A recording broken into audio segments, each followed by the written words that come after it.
নমস্কার, আপনারা শুনছেন আপনাদের প্রিয় অনুষ্ঠান গল্পগুচ্ছ। গল্পগুচ্ছের আজকের নিবেদন শান্তনু দাস রচিত কান্না ভেজা ডাকবাংলোর রাত, গল্পের তৃতীয় ও অন্তিম অংশ। গল্প পাঠে গল্পের সূত্রধর ও ভজহরি চাটুজ্জে সৈকত তালুকদার, ইন্দ্রজিৎ সান্যাল, অনিরুদ্ধ মাসিদ, সৌম্য, হিমাংশু বর্মন, রামনাথ ও ভোলে বাবা, সৌরভ মণ্ডল, নয়ন, পুষ্পিতা হালদার, নয়নের মা, ইতি দাস, ইন্সপেক্টর সায়ন রায়, সত্যজিৎ প্রামাণিক, দীপেন গাঙ্গুলি, ঋষভ ভট্টাচার্য, ত্রিলোকনাথ মুখুজ্জে, জগন্নাথ শেঠ, কাশী, সৌরভ বণিক। আবহ সত্যজিৎ প্রামাণিক, মূল ভাবনায় শৌভিক দাস। যে সমস্ত শ্রোতা বন্ধুরা গত 2 সপ্তাহে এই গল্পের প্রথম ও দ্বিতীয় অংশ শুনে উঠতে পারেননি, তাদের জন্য প্রথম ও দ্বিতীয় অংশের লিঙ্ক আমাদের ডেসক্রিপশন বক্সে দেওয়া রইল। শুরু হচ্ছে গল্পগুচ্ছের আজকের নিবেদন শান্তনু দাস রচিত কান্না ভেজা ডাকবাংলোর রাত, গল্পের তৃতীয় ও অন্তিম অংশ। গত সপ্তাহে আপনারা শুনেছেন ইন্দ্রজিতের সাথে আলাপ করতে আসেন ইন্সপেক্টর সায়ন রায়ের এক বন্ধু, নাম দীপেন গাঙ্গুলি। তার নাকি দমদমে একটা অফিস আছে। এই কেসের তদন্ত করতে ইন্দ্ররা গ্রামের একজন বয়স্ক মানুষ ভোলে বাবার বাড়িতে উপস্থিত হয়। সেখানে তার মেয়ে নয়নের সাথেও আলাপ হয়। এরপর তারা উপস্থিত হয় গ্রামের গ্রামপ্রধান ত্রিলোকনাথ মুখুজ্জের বাড়িতে। সেখানে এই কেসের ব্যাপারে কিছু আলাপ আলোচনার পর ইন্দ্ররা বাড়ির উদ্দেশ্যে রওনা দিলে ত্রিলোকনাথবাবুর চাকর কাশী ফোন করে বলে ত্রিলোকনাথবাবু নাকি মারা গেছে। তারপর সেদিন রাতে খাওয়া দাওয়ার পর ছাদে বসে ইন্দ্র ও সৌম্যর মধ্যে কথা হচ্ছিল। মৃদুমন্দ বাতাস আর একটানা ঝিঝির ডাক আসছে নিচের অন্ধকার বনটার মধ্যে দিয়ে। চারিদিকে ফটফটে চাঁদের আলো রূপালী চাদর অঙ্গে জড়িয়ে দিয়েছে। সৌম্য বলল, ঠিকই বলেছ ইন্দ্রদা, ওই লোকটাকে আমার ঠিক সুবিধের মনে হচ্ছে না। দেখ, সন্দেহ আমি একজনকেই করছি, কিন্তু উপযুক্ত প্রমাণের অভাব। আচ্ছা, প্রথম থেকে ঘটনাগুলো একটু ভাবতো। প্রথমে ঘন বনের মধ্যে আমাদের গাড়ির চাকা খারাপ হলো। তারপর ওয়েট, গাড়ির চাকা খারাপ হয়নি, আমাদের গাড়ির চাকা বাস্ট করানো হয়েছে।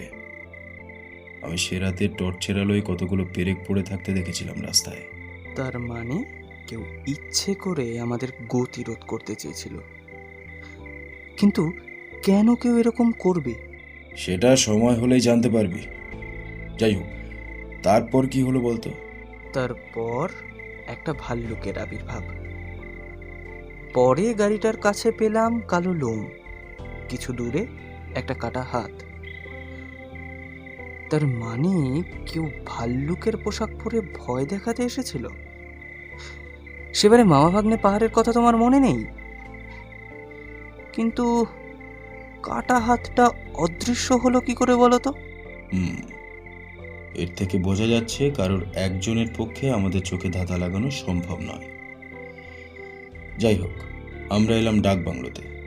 সেখানে শুধু একজনের সাথে দেখা হলো, নাম রামনাথ। যদি সত্যি সে মারা গিয়ে থাকে তাহলে আমার মনে হয় ইন্দ্রদা, ও অন্য কেউ ছিল। কেউ কি জানে চাকর রামনাথের চেহারা কেমন ছিল? সব থেকে রহস্যজনক ওই অন্ধকার ঘরের নারী কণ্ঠের ছড়া। হ্যাঁ, ছড়া। এবার তোর থেকে আমি ওই গুপ্তধনের ছকটার মানে শুনবো। দেখো ইন্দ্রদা, সেদিন যখন সকালে বাংলো বাড়িতে গিয়েছিলাম তখন আমি ভালো করে লক্ষ্য করি দেওয়ালের সাটা একটা বন্ধ দেওয়াল ঘড়িকে। আমি ড্যাম শিওর ওটার মধ্যেই আছে হাইড্রেন ট্রেজার। কবিতার লাইনগুলো মনে করো, 7 সাগর আর 12 নদী, মানে ঘড়ির কাঁটার একটাকে 7-এর ঘরে আর একটাকে 12-র ঘরে আনতে হবে। অর্থাৎ 7টা বাজলে ঠিক যেমন দেখতে লাগে। লাল কমলের কাঁটা আর নীল কমলের কাঁটা আসলে ঘড়ির কাঁটা ছাড়া কিছুই না। আমি লক্ষ্য করেছি ঘড়ির মিনিটের কাঁটা নীল আর ঘন্টার কাঁটা লাল। এরকম অবস্থায় আনলে হয়তো ঘড়িটা দেওয়াল থেকে বেরিয়ে আসবে। তবে সবই একটা অনুমান মাত্র।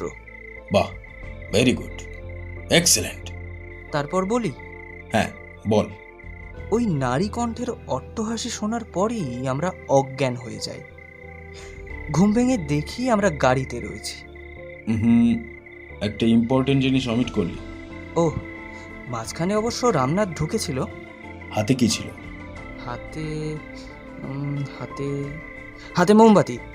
হ্যাঁ, আর তাতে ছিল সুগন্ধিযুক্ত জৈব গ্যাস, যা মানুষের নার্ভকে সেন্সলেস করে দেয় প্রায় 12 ঘন্টার জন্য।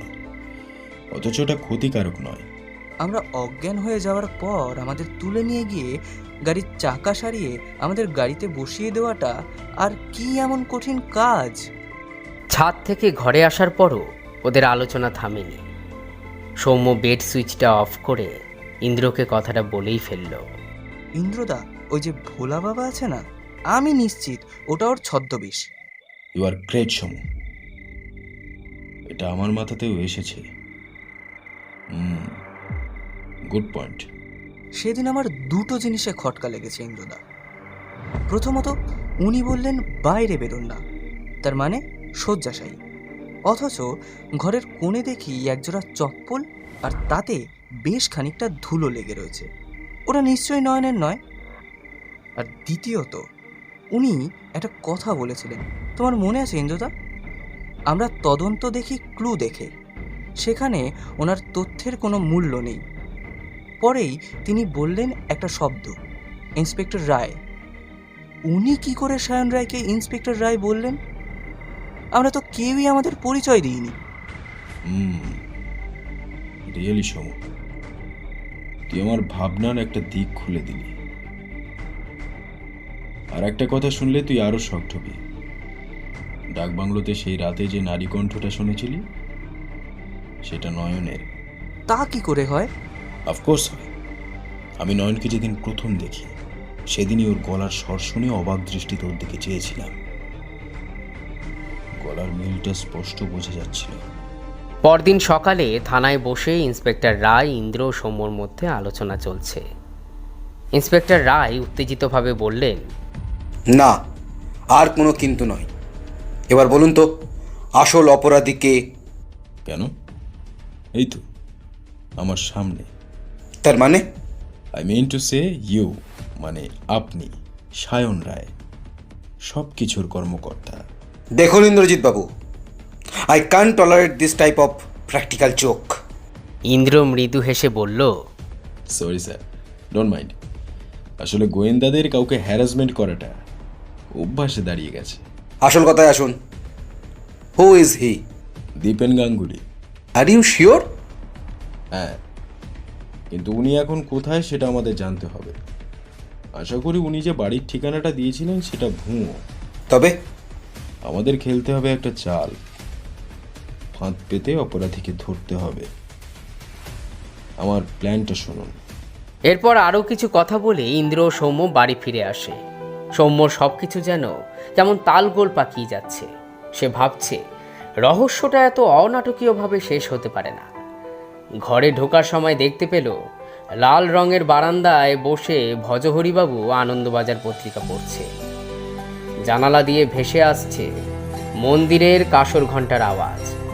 হঠাৎ ভজহরিবাবু ছুটতে ছুটতে ইন্দ্রদের ঘরে প্রবেশ করলেন। এই যে ডিটেকটিভ বাবু, মানে মানে মানে ইন্দ্রবাবু, কাগজে দেখুন। সৌম্য কাগজটা হাতে নিয়ে দেখল কাগজের 2 নম্বর পাতায় সত্যি অবাক করে দেওয়ার মতন একটা খবর। খবরটা পড়ে সৌম্যর চোখ যেন কপালে উঠে গেল। ছবিটি নয়ন সেন নামে 21 বছরের এক কলেজ ছাত্রীর। 13ই জুন থেকে সে নিরুদ্দেশ।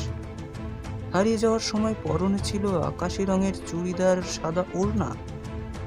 সন্ধান পেলে দয়া করে 03322825672 এই নম্বরে ফোন করবেন। ছবিটা যে নয়নের সেটা স্পষ্ট। খবরটা পড়েই ইন্দ্র পকেট থেকে ফোনটা বের করে চট করে একটা নম্বর ডায়াল করলো। হ্যালো, হ্যাঁ বলুন। আপনি নিশ্চয়ই নয়নের মা? হ্যাঁ, কিন্তু আপনি? আমি private detective from crime branch. নয়নের সন্ধান পাওয়া গেছে। আমার নয়ন কোথায় আছে? কবে পাওয়া গেছে? আচ্ছা আচ্ছা, এখন আমাকে কি করতে হবে?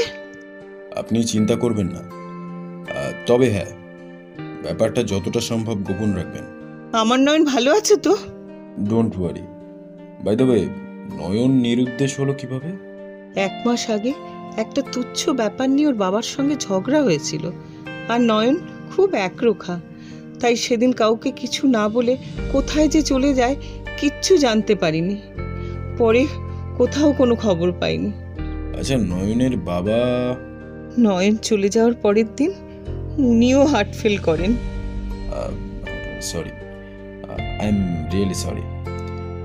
আপনি কিছু চিন্তা করবেন না, তবে আবার বলছি, ব্যাপারটা যেন জানাজানি না হয়। মোবাইলটা কেটে দিয়ে আবার একটা নাম্বার ডায়াল করে ইন্দ্র। হ্যাঁ, আমি ইন্দ্রজিৎ বলছি। হরেবল কেস, রাত 9টা নাগাদ পুরো ফোর্স নিয়ে আসতে হবে। সেটা গোপনীয় না, এই মুহূর্তে কিছু বলা যাচ্ছে না। আচ্ছা, সায়ন রায়ের মোবাইল নাম্বারটা কত? 307। ওকে ওকে, তাহলে টাইম মেনটেন করে চলে আসবেন। ভজহরিবাবু তখনও হাঁ করে দাঁড়িয়ে রয়েছেন। আপনাদের কি তাহলে সব রহস্য নন হয়ে গেছে? মানে মানে মানে আর কিছুই নয়, সবই প্রায় হাতের মুঠোয় ভজহরি বাবু। এই আমি এখন গো। হ্যাঁ, এই বলে ভজহরিবাবু তাড়াহুড়ো করে বেরিয়ে গেলেন। তার কিছুক্ষণ পরেই ইন্দ্র বেরোলো, বলল একটা টেপ রেকর্ডার কিনতে যাচ্ছে। সন্ধ্যা 6টায় সায়ন রায় চলে আসার আগেই ইন্দ্র ফিরে এলো। Indrajit babu, I have come in right time. হ্যাঁ, আসুন আসুন। আপনি জিনিয়াস। তবে জানতে ইচ্ছা করছে দীপেন বাবুই যে... কৌতূহল দমন করুন, অপরাধী ধরা পড়লে সব জানতে পারবেন। কিছুক্ষণের মধ্যেই ইন্দ্র, সৌম্য, ইন্সপেক্টর রায় জিপে করে ডাকবাংলোর বাড়ির কাছে উপস্থিত হয়। ইন্সপেক্টর রায় জিপ থেকে নামতে নামতে বললেন, দীপেন যেন কোনোভাবেই জানতে না পারে আমরা ওর জন্য ওত পেতে বসে আছি। জ্যোৎস্নার ছিটে ফোটা নেই আকাশে, তার উপর রহস্যময় ডাকবাংলোর ভেতর থেকে অস্বাভাবিক কণ্ঠস্বর প্রতিধ্বনিত হচ্ছে। গোটা বাড়িটা আজ অন্ধকার। ইন্দ্র দেখানো টর্চের আলো এগিয়ে চলেছে সৌম্য, ইন্সপেক্টর রায়। বাংলোয় আলোহীন তমিশ্রায় প্রবেশ করতেই অস্বাভাবিক শব্দগুলো মিলিয়ে গেল। ওরা কি আজ তবে ভয় পেয়েছে? তিনজনে দেওয়াল ঘড়িটার নিচে এসে দাঁড়ালো। ইন্দ্র সংক্ষিপ্ত বক্তব্যে ইন্সপেক্টর রায়কে ঘড়ির বিষয়টা বুঝিয়ে দিল।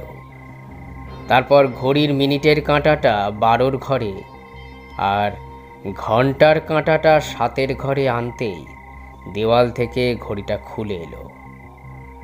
তার বদলে দেওয়ালে একটা গর্ত দেখা গেল।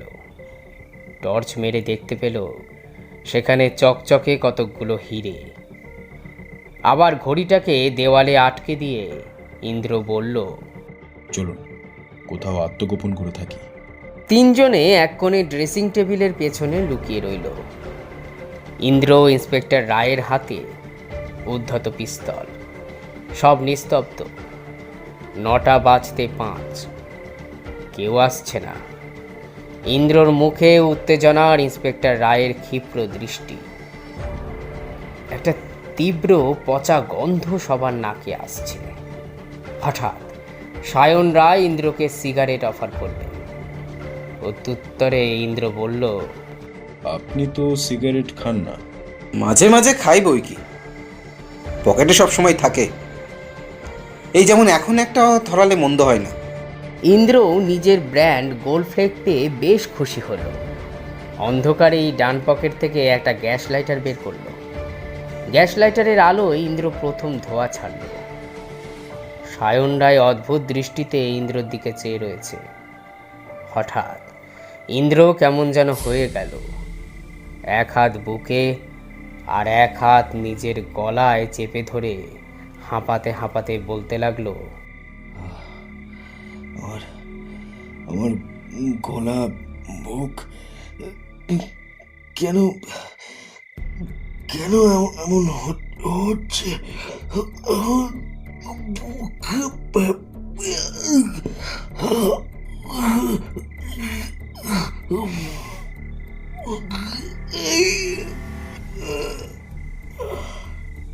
হঠাৎ ইন্দ্র মাটিতে লুটিয়ে পড়ল, হাতে সিগারেটটা তখনও ধরা। সৌম্য ও ইন্দ্র পাশে বসে পড়ে। হঠাৎ একটা হাত কালো ফিতা দিয়ে সৌম্যর মুখটা বেঁধে দিয়ে তাকে বোবা করে দিল। তারপর তাকে তুলে কে যেন থামের সাথে বেঁধে দিল। তার চোখ দিয়ে জল গড়িয়ে পড়ল। তারপর সায়ন রায় এক প্রকার বিশ্রী অট্টহাসি হাসতে হাসতে বলল, হ্যাঁ, আমি সায়ন রায়, ইন্সপেক্টর সায়ন রায়, রহস্যের উৎসকর্তা। বুঝলে হে ছোকরা? আর তোর দাদা ইন্দ্র এখন তীব্র হাইড্রোরাসায়নিক অ্যাসিড সহ্য করতে না পেরে মারা গেছে। দুঃখে জ্বালায় সৌম্যর মন ভারাক্রান্ত হয়ে উঠল। এই তাহলে ইন্সপেক্টরের আসল মূর্তি। এবার পাশের ঘর থেকে আবির্ভাব হলো আরও দুজন, একজন দীপেন গাঙ্গুলি আর আরেকজন বুড়ো ভোলে বাবা। তবে সে এখন বুড়ো নয়, জলজ্যান্ত এক নরপিচাস যুবক। সেই প্রথম রাতের ছদ্মবেশী রামদিন। সবার অট্টহাসিতে ডাক বাংলো যেন গম গম করতে লাগলো। সব থেকে অবাক লাগলো পাশের ঘর থেকে নয়নকে বেরিয়ে আসতে দেখে। ঘরের লাইট জ্বলে উঠল। হঠাৎ সায়ন রায় গর্জে উঠল, এবার এবার তোকেও মরতে হবে যে ছোকরা। আর তা না হলে তুই আমাদের পুরো দলটাকে, চলো ফ্রেন্ডস, শেষ কাঁটাটাকে সরিয়ে দিয়ে আমরা আনন্দ করি। হঠাৎ নয়ন বলে উঠল, আপনি ওনাকে ওইভাবে মারলেন কেন? ইন্দ্রবাবু তো কোনো দোষ করেননি, আর মারলেনই বা কিভাবে? যাই হোক, আমি আমার প্রাপ্যর টাকা নিয়ে চলে যেতে চাই। প্লিজ আমাকে যেতে দিন। দীপেন গাঙ্গুলি বলে উঠলেন, খুব দরদ দেখছি তোর ডিটেকটিভের ওপর। প্রেমে টেমে পড়লি নাকি? আমার আর এই সমস্ত খুন খারাপি ভালো লাগছে না। আমার প্রয়োজন ফুরিয়েছে, আমাকে যেতে দিন দয়া করে। চলে যাবে? হ্যাঁ, তা তো যাবেই, কিন্তু তার আগে যে এই রাতটা আমাদের সঙ্গে আনন্দ করে যেতে হবে। নয়নের দুটো চোখ ঝাপসা হয়ে আসে। সায়ন রায় দীপেন ও ভোলে বাবা ওরফে রামদিনকে সিগারেট আর বিয়ার দেয়। কয়েক মিনিটের মধ্যে তারা দুজনও মাটিতে লুটিয়ে পড়ে। সৌম্য তখন বোবা হয়ে নিজের মৃত্যুর প্রহর গুনছে। নয়ন কাঁদতে কাঁদতে বলল, আপনি কি করছেন? এক এক করে সবাইকে মেরে। হ্যাঁ নয়ন, ঠিক তাই। সিগারেটের পেছনে তীব্র হাইড্রোরাসায়নিক অ্যাসিড মিশিয়ে আমি এদের মেরেছি। লাভ্যাংশের টাকা, হেরোইনের সমস্ত লাভ এখন আমার। তুমিও বাদ যাবে না নয়ন। তোমার জন্য এই পিস্তলের একটা গুলি যথেষ্ট। সৌম্য আপ্রাণ চেষ্টা করছে নিজের বাঁধন খোলা। হঠাৎ বাইরে পুলিশ ভ্যানের সাইরেনের আওয়াজ। হঠাৎ একটা গুলির আওয়াজ। সায়ন রায়ের পিস্তল ছিটকে পড়ে গেল। দেখা গেল পেছন থেকে দু হাতে পিস্তল উঁচিয়ে ইন্দ্র দাঁড়িয়ে আছে। সায়ন রায় হতভম্বের মতো দাঁড়িয়ে রয়েছে। দুশ্চরিত্র, লম্পট, জানোয়ার, ইচ্ছে করছে তোকে কুকুরের মতো শুট করি। তুই এমন একটা চাল চালবি আগেই বুঝেছিলাম। তাই তুই যখন সিগারেটটা দিয়েছিলি তখন আমি ওই বিষ মেশানো সিগারেটটা পকেটে রেখে ভালো সিগারেট বের করে ধরিয়েছিলাম। তুই হয়তো ভুলে গিয়েছিলি সিগারেটের প্যাকেট সব সময় আমার পকেটে থাকে। আর মাটিতে পড়ে গিয়ে মরার ভান করাটা আশা করি তোর অভিনয়ের থেকে নিখুঁত হয়েছে। কি কিন্তু কোর্ট কি বিশ্বাস করবে মিস্টার সান্যাল? আর ইজ দ্য প্রুফ? সঙ্গে সঙ্গে ইন্দ্রর একটা মোক্ষম ঘুষি সায়নের নাকের ওপর এসে পড়ল। তারপর ইন্দ্র বলল, সব প্রমাণ আছে এই টেপ রেকর্ডারে। এটা আমার পকেটেই ছিল। ইন্দ্রজিৎ সান্যাল তোর মতো কাঁচা কাজ করে না মিস্টার রাজ্জাক। কি আসল নামটা ঠিক বললাম তো? একদল পুলিশ তাকে অ্যারেস্ট করে নিয়ে যায়। ইতিমধ্যে নয়ন সৌম্যর বাঁধন খুলে দেয়। ইন্দ্র বড় ইন্সপেক্টরের উদ্দেশ্যে বলল, এখনো একটা কাজ বাকি আছে স্যার। এই বলে চট করে পকেট থেকে মোবাইলটা বের করে সায়ন রায়ের নম্বর ডায়াল করল। ঠিক তখনই ডাক বাংলোর তালাবন্ধ ঘরটা থেকে মোবাইলের রিং শোনা গেল। দরজাটা ভেঙে ফেলা হলো।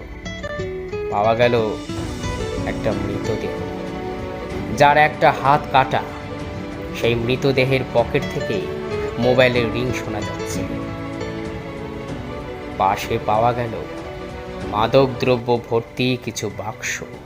দেখুন তো স্যার, এই ডেড বডিটা আসলে ইন্সপেক্টর সায়ন রায়ের কিনা। বড় ইন্সপেক্টর ডেড বডি দেখে শনাক্ত করলেন যে মৃতদেহটি আসল সায়ন রায়ের। পচা গন্ধের উৎসটা বুঝতে পারছেন তো? ব্যাস, এবার আমার কাজ শেষ। সেই রাতেই ইন্দ্র ও সৌম্য নয়নকে তার মায়ের কাছে পৌঁছে দেয়। নয়নের মা কৃতজ্ঞতায় ইন্দ্রর হাত দুটো ধরে বললেন, বাবা, তোমার নামটা তো বললে না? 4 দিন পরের ঘটনা। ইন্দ্র তার ঘরে চিরপরিচিত ইজি চেয়ারে বসে বলল, আরে বলছি সব বলছি। সবেতে এত তাড়াহুড়ো করিস কেন? ইন্দ্র নিজের পছন্দের ব্র্যান্ড গোল্ডফ্লেকের পরপর 4টে রিং ছেড়ে বলতে শুরু করলো,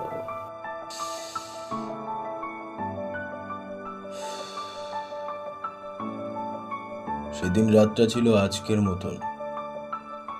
থোকা থোকা কালো মেঘ ভেসে বেড়াতে বেড়াতে কখন যে বৃষ্টি নেমেছে। তার মানে তুমি সন্ধিগড় যাওয়ার আগের রাতটার কথা বলছো ইন্দ্রদা? এক্স্যাক্টলি। দুর্যোগে ডেকে আনে ভয়ঙ্কর পরিণতি। সেই রাতেই সন্ধিগড় থানায় ট্রান্সফার হয়ে যায় আসল সায়ন রায়। পথে পেরেক ফেলে আমাদের মতোই ওনার জিপ থামানো হয়েছিল আর নিয়ে যাওয়া হয়েছিল ওই মৃত্যুপুরীতে। অপরাধী ছিল 4 মূর্তি। নকল সায়ন রায়, যে আমার চোখে ধুলো দিয়ে আসছিল, যার আসল নাম রাজ্জাক। আর ছিল দীপেন, ভোলে বাবা আর নয়ন। নয়ন? এক অভাবনীয় পরিস্থিতিতে পড়েই এমন দিকে পা বাড়ায় নয়ন। সেই রাতে রাজ্জাক, যে দলের মূল পান্ডা হিসেবে ধরা পড়েছে, সে আসল সায়ন রায়কে গলায় ফাঁস লাগিয়ে খুন করে নিজে সেজে যায় ইন্সপেক্টর সায়ন রায়। রাজ্জাককে সন্ধিগড় থানার সবাই নতুন ইন্সপেক্টর বলে ভেবে নেয়। আমিও প্রথমে বুঝিনি। সন্দেহ আমার সেই দিনই হয় যেদিন ভজহরিবাবুর ঘরে তুই ওই লোমশ কালো হাত দেখেছিলি। আর ইন্সপেক্টর ওরফে রাজ্জাকের সাথে আমি করমর্দন করি। আমার মনে হয়েছিল ওইটুকু সময়ের মধ্যে কেউ হাতে কালো গ্লাভস পরে দাঁড়িয়ে থাকলেও সে পালালো কিভাবে।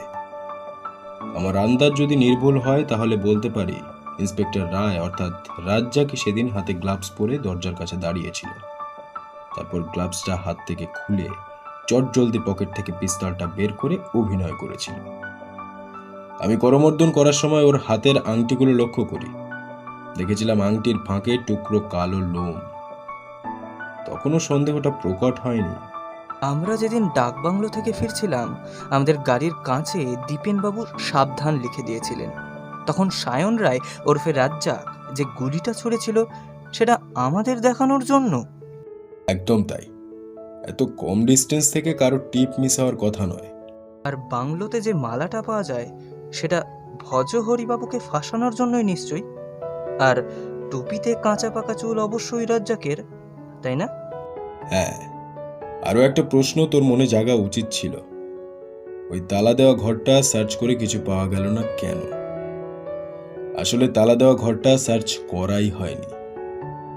আমি রাজ্জাককে আগেই ধরতে পারতাম, কিন্তু প্রথমত ছিল প্রমাণের অভাব, আর দ্বিতীয়ত পুরো দলটাকে একসাথে ধরার উদ্দেশ্য ছিল আমার।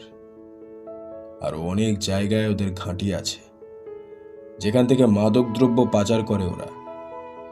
আমি খোঁজ নিয়ে জেনেছি ওই নয়ন বাড়ি থেকে পালিয়ে পথে পথে ঘুরছিল। ওই দীপেন গাঙ্গুলি ওকে টাকার লোভ দেখিয়ে দলে টেনে আনে। দিনে ওই ভোলে বাবা আর নয়ন বাবা মেয়ে সেজে থাকতো, আর রাতে বাংলোটা ছিল ওদের ডেরা। কোনো মানুষ গেলে মুখোশ পরে, কালো লোমশ গ্লাভস পরে ভয় দেখানো হতো, আর নয়ন হাসতে পারত তীক্ষ্ণ অট্টহাসি। কি ভয়ঙ্কর দুঃসাহস! সাহসের আর কি দেখলি? এই সবার পেছনে ছিল রাজ্জাকের মাথা। অসম্ভব কূট বুদ্ধি লোকটার। সিগারেটে তীব্র হাইড্রোসায়ানিক বিষ মাখিয়ে আমাকে মারতে চেয়েছিল। রহস্যজনক প্রত্যেকটা মৃত্যু ঘটিয়েছে ওই রাজ্জাক, এমনকি ত্রিলোকনাথ বাবুর মৃত্যুটাও। তা কি করে হয়? সেই সময় তো রাজ্জাক মানে সায়ন রায় আমাদের সাথেই ছিল। মনে করে দেখ, কাশি ভূত দেখেছিল বলে ওর বক্তব্য। তার মানে ভোলে বাবা বা দীপেন মুখোশ পরে কেউ ওখানে ছিল। আমরা ত্রিলোকবাবুর ঘরে বসে সিগারেট খাচ্ছি, আর সিগারেটের প্যাকেটটা টেবিলের উপর রাখা। কাশির কথা শুনে আমরা ছুটে বাইরে বেরিয়ে এলাম। যে ভয় দেখাতে এসেছিল সে গেল পালিয়ে। আমাদের অ্যাটেনশন ছিল ওই দিকে। মনে করে দেখ, সবার প্রথমে ঘর থেকে বেরোলেন ত্রিলোকনাথ বাবু, তারপর আমি আর তুই। ঘরে ছিল নকল সায়ন রায় মানে Razzak. In the meantime pocket থেকে হাইড্রোসায়ানিকের শিশি বের করে প্যাকেটে যে দুটো সিগারেট পড়েছিল তার ফিল্টারে লাগিয়ে বাইরে ছুটে চলে আসা। কি এমন কঠিন কাজ? কিন্তু তুমি এত সব বুঝলে কি করে ইন্দ্রদা? শুধুমাত্র চাই দৃষ্টিশক্তি। আর একটু বড় হ, তুইও বুঝবি। আমি ত্রিলোকবাবুর লাশ দেখতে যখন ঘরে ঢুকি তখন দুটো জিনিস আমার খটকা লাগে। ডেড বডির হাতের তালুর কাছে ছাইয়ের মতো কিছু গুঁড়ো, আর ত্রিলোকবাবুর ছাইদানে সিগারেট। আমরা যখন সিগারেট খাচ্ছিলাম তখন ওটা খালি ছিল। আমার আর ত্রিলোকবাবুর আধ খাওয়া দুটো সিগারেটের ফিল্টার ওখানে পড়ে থাকার কথা, কিন্তু পরে গিয়ে দেখলাম ছাইদানে 3টে সিগারেটের ফিল্টার। মানেটা দাঁড়ালো, আমরা চলে আসার পর ত্রিলোকবাবু আবার সিগারেট খেয়েছিলেন, আর তাই তীব্র বিষক্রিয়ায় তার মৃত্যু হয়। হাতের কাছেই সিগারেটটা পড়েছিল। এবার প্রশ্ন হচ্ছে, ওটা ছাইদানে গেল কখন? আমরা যখন দুর্ঘটনা শুনে ত্রিলোকবাবুর ঘরে ঢুকি, মনে করে দেখ, অনেক আগেই ঢুকেছিল রাজ্জাক। প্রমাণ নষ্ট করে দেওয়ার জন্য হাতের কাছে পড়ে থাকা সিগারেটটা তুলে ছাইদানে ফেলে দিয়েছিল, কিন্তু কিছু গুঁড়ো ছাই ওখানেই পড়েছিল। এই তো খুনির অনুপস্থিতিতে খুন। তা যা বলেছিস। আর একটা সন্দেহের কারণ তোকে বলি। প্রথম দিন রাজ্জাক একটা কথা বলেছিল, অপরাধীরা তো জেনেই গেছে তাদের পেছনে পুলিশ লেগেছে। আচ্ছা, ও কি করে জানল যে রহস্যের মূলে একজন অপরাধী নয়, অপরাধীরা রয়েছে? শুনলি তো সবই। এবার বলতো, রাজ্জাক আমাদের কেন জড়ালো? ওকে জানতো না যে গোয়েন্দা লাগলেই নিজের বিপদ আরো বেশি? এটা তো খুব সহজ ব্যাপার। ওই ডাক বাংলোয় যে গুপ্তধন রয়েছে তা ওরা জানতো, কিন্তু কোথায় আছে তা জানতো না। তাই তোমাকে কৌশলে ওখানে নিয়ে গিয়ে গুপ্তধনের সংকেত শুনিয়ে গুপ্তধন নেওয়ার তালে ছিল। নইলে ওরা তোমাকে আরো আগেই খুন করার চেষ্টা করত। রাইট সমু। আচ্ছা, আর একটা প্রশ্ন, ওই কাটা হাতটা অদৃশ্য হওয়ার ব্যাপারে তোর কি মনে হয়? সেই রাতে যে ভাল্লুকটা আমাদের গাড়ির সামনে এসেছিল, ও নিশ্চয়ই ভাল্লুকের পোশাক পরা কোনো ছদ্মবেশী। সেই কাটা হাতটা এনেছিল। তারপর বনের রাস্তায় পালিয়ে গেলে ওকে আমরা ধাওয়া করি। তার মাঝখানে এসে হয়তো কাটা হাতটা সরিয়ে নিয়েছিল। এতজন মিলে আমাদের চোখে ধুলো দেওয়াটা খুবই সহজ কাজ। ঠিক তখনই বাইরের আকাশে বিদ্যুতের ঝলকানি দেখা গেল। সৌম্য সজোরে জানালা বন্ধ করে দিল। রাতও বেশ হয়েছে। ইন্দ্র বলল, সমু, মোমবাতিটা এবার নিভিয়ে দে। এতক্ষণ শুনছিলেন শান্তনু দাস রচিত কান্না ভেজা ডাক বাংলোর রাত। আগামী সপ্তাহে আরও একটি রোমাঞ্চকর গল্প নিয়ে হাজির হব ঠিক বিকাল 4টে। নমস্কার।